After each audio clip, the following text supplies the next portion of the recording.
We are currently living through the era of Paleolithic AI.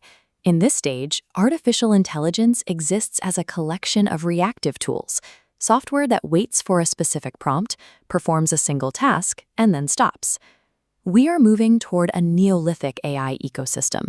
This is a shift toward a continuous, embedded infrastructure, where autonomous networks manage energy grids, optimize urban mobility, and self-repair without human intervention.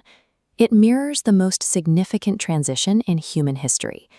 Just as our ancestors moved from foraging for daily survival to constructing permanent roads and granaries, our digital tools are evolving from single-use algorithms into a self-sustaining foundation for society. Development teams and urban planners are now deploying autonomous agents to manage entire pipelines of production, creating what researchers call a digital irrigation system for the future.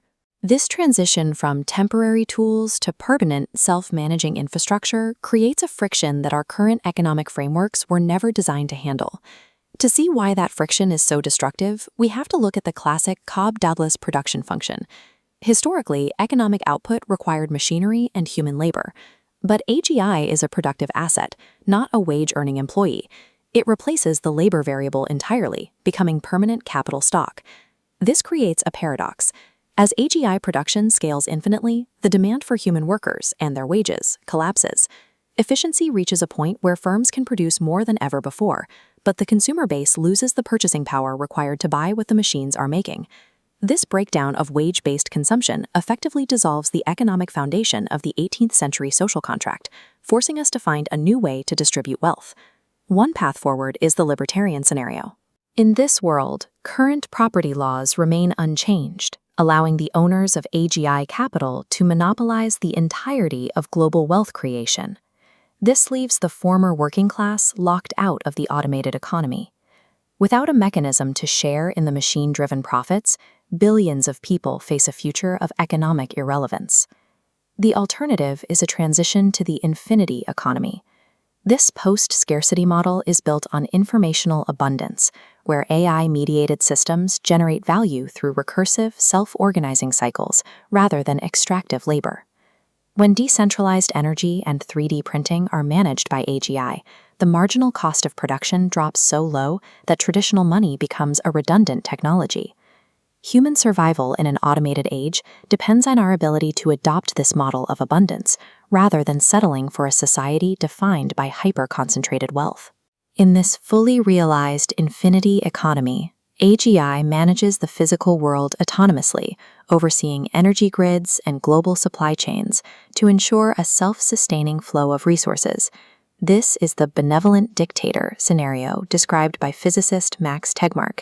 He proposes an AGI programmed to analyze human behavior and biology to determine exactly what a human utopia looks like.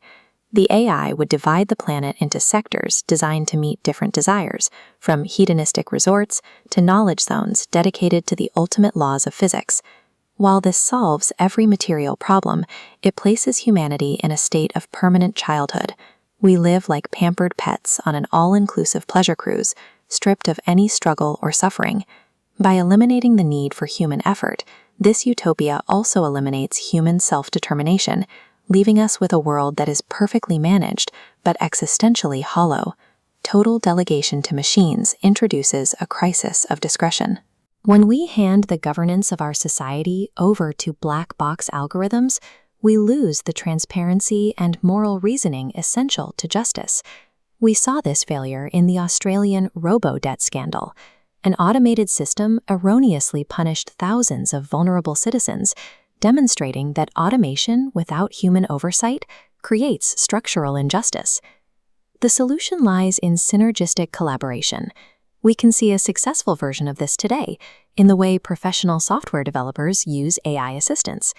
In these teams, the AI generates the routine code, but the humans remain responsible for framing the problems, making ethical choices, and understanding the context that the machine lacks.